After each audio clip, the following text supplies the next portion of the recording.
Hi, my name's Lindsay and I work for a local organisation called Future Connect. Future Connect helps to create opportunities that lead to improving education, training and employment pathways for young people in Brimbank and Melton.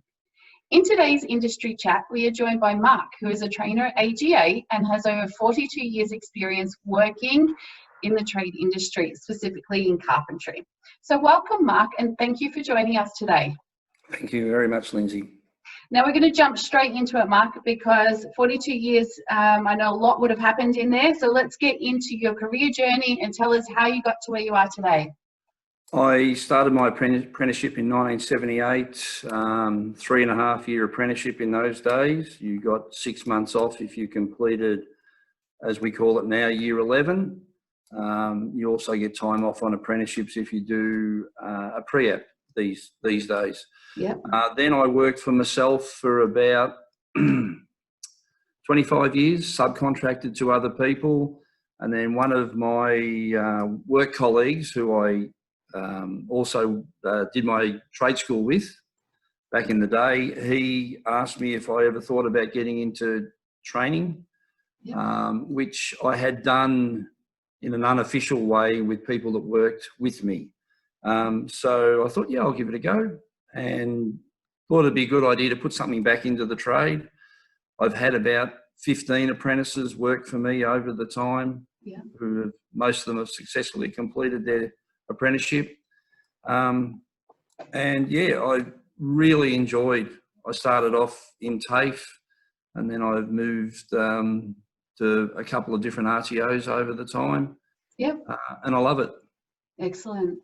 Now, if we go back, so it was 3.5 years that you did your apprenticeship. So during that time, you were also working on site as well, isn't it? It's a Yep. combination, isn't it? You'd go to trade Yes. school and then you're on site. Yes, I did 1 day a week in my first year and 4 days on site, 1 day of trade school. And in my second year, I did accelerated training. They had a program there where I did a Monday and a Thursday, and I did second year and third year in 1 year. And then that finished my trade school. That allowed me to be the last 2 years on site every day. Yeah, excellent. And you mentioned there that you moved into quite a long period of time where you were running your own business. And during that time, I think it's got its own pathway as well, hasn't it? So you would have maybe started off as working in carpentry, but then it's moved on to bigger projects, or? Yeah. What happened was a couple of us decided that we would be better if we tackled it together in a partnership. So we formalised it, got an ABN, registered the name, we bought a factory. We had at one stage 15 carpenters working for us, Wow. a couple of labourers, 5 apprentices at one time, and lots of subcontractors, and it was great. Yeah, really enjoyed it. And he was a carpenter as well. And during that time, were you working on housing projects, or was it commercial carpentry, or? We did a lot of domestic, but we also ventured into commercial stuff, works where we also were working for local government. Yep. We did a few factories. Local government work was interesting, right across all the different municipalities, tendering for work, and then they get to know you and you become a preferred contractor. Yep. And that was quite interesting work as well. Yeah, excellent. And then moving into training. So I guess, not to put a negative light on it, but I guess some of the frustrations you maybe had with apprentices coming through about what they might have been learning, you could now take those experiences into the classroom as a teacher now and try and hand it over all the knowledge that you wish apprentices had when they went out there. And that's why I'm training. And that's what I say to the apprentices. What I've got in here and in here, I need to be able to give and pass on to the apprentices. Yeah. And the vet in schools students, yeah. To make them the best tradesmen they can possibly be. There's lots of different ways of doing things. A short story, I had a 40-year-old guy working for me about 20 years ago, so he was a similar age to me at the time. I asked him to do a flight of stairs for me off a back deck. All the material I had delivered to site. Said, "You right with that?" "Yeah, no problems." Left him with it. The next day I came back to the job. He hadn't done a thing. And I was devastated. He was a mess emotionally because he was so frustrated. 20 years ago, we didn't have the advantage of the internet to look everything up as readily as what we've got now as a resource. Yeah. So I said, no worries. We'll go back to the factory. I'll train you on how to do stairs, because he had not been able to pick it up in his apprenticeship. Yeah. And then he went and built the stairs the next day, no problems. And he was really grateful. That was probably the first time really that I got into proper training and doing it. And it wasn't formalised. It was just me passing on my knowledge to him. Excellent, excellent. And now we can look at this in a few different versions of you, Mark, but what does your average day look like? And let's go back to when you did start as an apprentice. What did your day look like as an apprentice? The broom was my best friend for the first few weeks.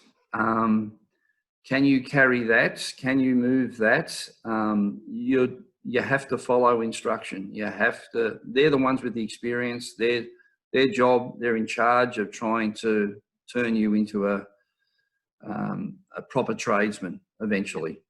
Yeah. And yeah, it was really regimented. In those days, we had morning tea, lunch, and afternoon tea. It was in a commercial environment, in a hospital, and we were doing maintenance. I was lucky to get the apprenticeship, but that was all I could get, which limited my knowledge or practical skills at the time. So I was working on weekends with other apprentices to pick up skills that way. You got to do what you got to do to learn. That was for the whole apprenticeship. And then after that, I worked for myself. I subcontracted to people where they're the boss and you just work an 8-hour day or 10-hour day for them. Yeah.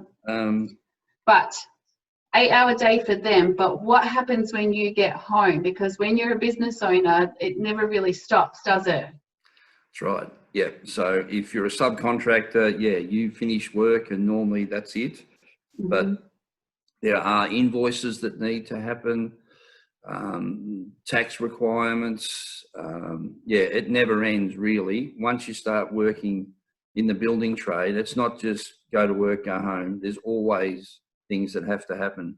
It may be you've got to address the condition of some of your tools. Yep. Even that, maintenance on tools, that happens after work, doesn't happen when someone else is paying you. Yeah. And there's the whole aspect of the project, like, you know, when we talk about trades, you know, the first thing that comes to mind is the physical side of things, you know, the actual labor side of things, but there's so many things, so many skills that are needed apart from that. There's the project planning, the time management, you know, I guess you've always got to be thinking a few steps ahead to make sure that projects finish on time. So tell us a little bit about those sort of skills and experiences you need. Yeah, absolutely. And that was one of the reasons why we formed the business 20 years ago now. It lasted 10 years when we both felt that we were going in different directions. So we parted company, but my ex-business partner was more paper-based, whereas I was more wanting to run the jobs and be practical. So he took care of the office side of things, and I was more the project manager. It's a lot of work. Before these things were invented, I would spend an hour on the phone every night, ringing contractors, organising whoever. It just makes it so much easier when you've got the phone with you, but it can be a trap because it stops you from doing what you need to do right now too. Forward planning is so important. Various products are available where you can, Microsoft Project or whatever, and you can work through it so you can set out the whole job, because it costs you money if you don't finish a job on time. That's right. Without a valid excuse. And just, you know, the things that would be so frustrating, like realising that you do need materials, on the day where you were expecting to use them, but you haven't ordered them in advance, so they're not there. And you know, it's, you know, if you're not if you don't have those skills to think ahead, those situations are going to happen, aren't they? That's right. It's how you react, how you treat people, how you talk to people, how organised you are. So if you're really expecting concrete at 7 o'clock the next morning, you would definitely be ringing the day before to confirm and make sure that everything is going to be okay. Yeah. And 9 times out of 10, or 9.5 times out of 10, everything works right. Yeah. You've just got to be able to react the right way to problem solve on the run sometimes. And staying cool under pressure. So staying calm and just dealing with That's really situations as they important to arise. do that. Yeah. Yep. Yeah. Excellent. Absolutely. Now, another big area in carpentry and trade in general is the safety aspect. So it's so important, especially for young people that are new to work sites. You know, you spoke about when you started your apprenticeship, a lot of it was the broom and listening to instruction. And I guess one of the biggest parts of listening is to make sure that you are kept safe and learn things the right way. So tell us a little bit about that. My role with vetting schools and apprentices is to embed employability skills with vetting school students, and also ensure that they're aware of the hazards in the workplace. What happens is I could jump up on the roof and do something totally illegal, and someone that's 16 or 17 years of age thinks they can do the same thing. Unfortunately, I could fall, but I may not. But if he was to do, my apprentice or worker would do the same thing, I'm putting him at risk. That's not acceptable these days. So a big part of us is OH&S.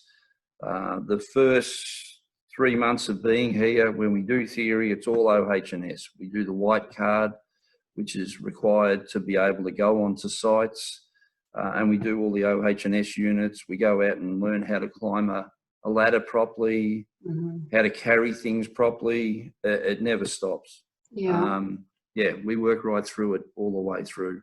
We have to. Yeah, definitely.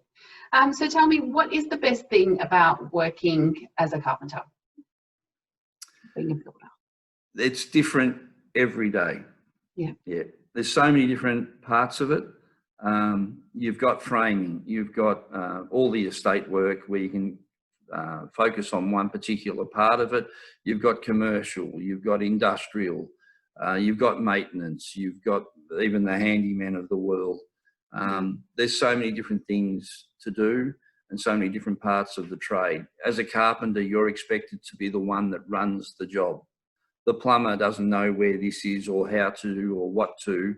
They come to the carpenter on the job, always the way. We're the project manager on the job 9 times out of 10.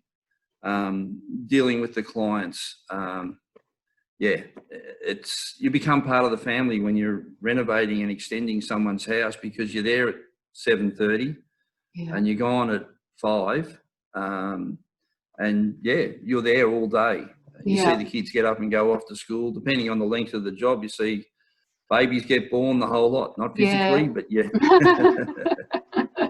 That would be an interesting renovation, wouldn't it? Yes. So, tell me, we spoke about qualifications and we did talk about the apprenticeship and getting that qualification, but are there other qualifications that are encouraged as you go through your career journey, as you move into different areas? Carpentry apprenticeship, then you can do a Cert 4 in building construction, which is the lead up to becoming a registered builder. That's normally a night school course and 1 Saturday a week. That's over and above the apprenticeship training. There's a diploma, which is a little bit higher qualification. There's all the different work safe tickets you can get, forklift, scaffolding, all the different heavy duty machines to drive. You can go through and get all those tickets as you need. Elevated work platforms where you're working up in a cherry picker that might be 20 metres high. There's training that you have to undertake to be able to use those machines safely. So there's always something to learn. Absolutely. You never stop learning. I'm still learning. Excellent. I think.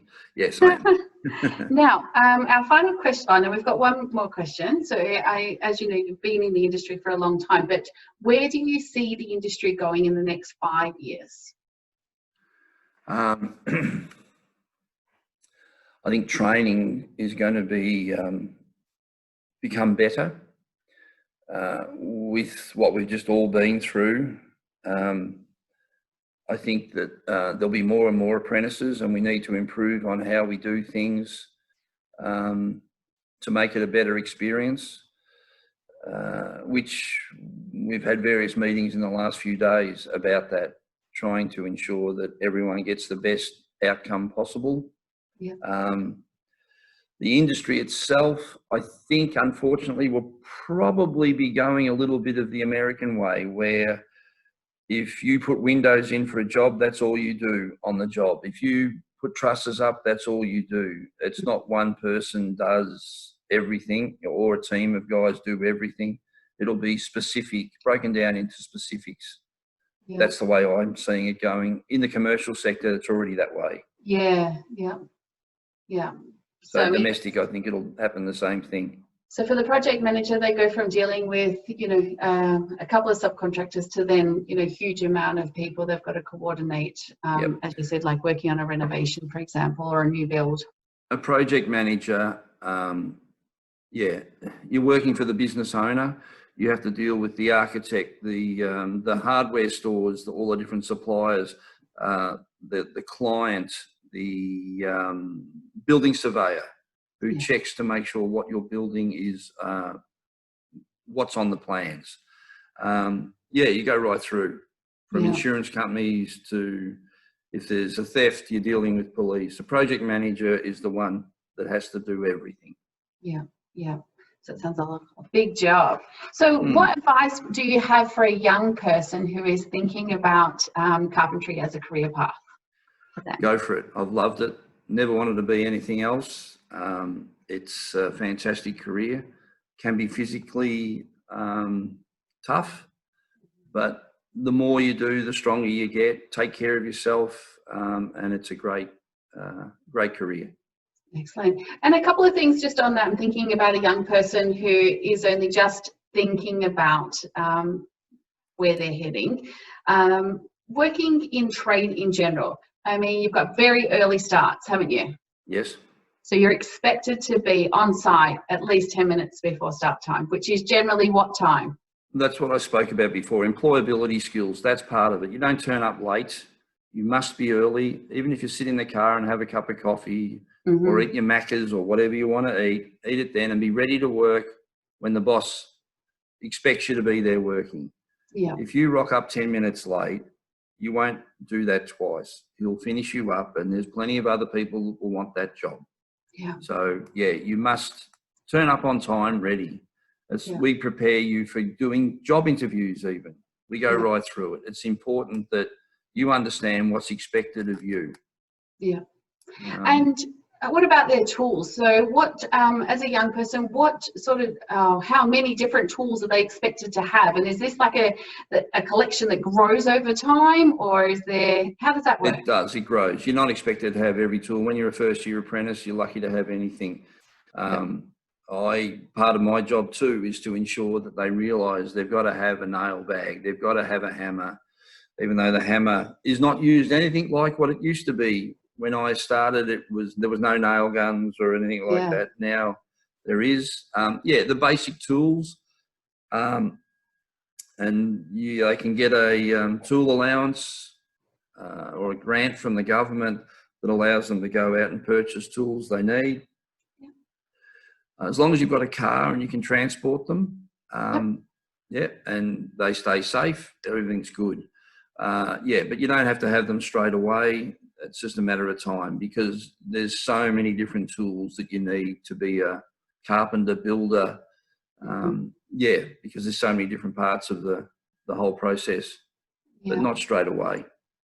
And so when we are looking at the students who are enrolled in their VET units and they're going out to do their structured workplace learning, so they're on site 1 day a week, for example, how important is it for the young person to make those relationships and make a good impression on the person they're working with then? I reckon 30% of the time that host that has them for SWL ends up taking them on. If you show that you're standing on the corner or being dropped off at the job on time, ready to work, and you've got your lunch and there's no excuses, yeah, you're what they need. Consistency, being able to be there, be ready to work, do your work, and come back and do it again next week. Yeah, the chances are it greatly increases your chance to have an apprenticeship. And people who work in trade know lots of people who work in trade, and that's something that we try when we are working with young people. We try to let them know that there is quite a strong network in trade, and so you make a good impression. Although they may not have an opportunity, they may know of one from one of their mates who's got a business, for example. I was lucky enough to get a phone call from one of my vet students who was in year 12. He's just finished. He rang me to say that he had a trial the week before, and he rang and said after 2 days he's been offered an apprenticeship because it was a friend of a friend that he'd worked with before. Oh, excellent. Yep. Do the right thing, have the right attitude. Yeah, there's a big chance you'll get a job. Excellent. Well, thank you so much for your time today, Mark, and sharing your experience. It's been absolutely fantastic.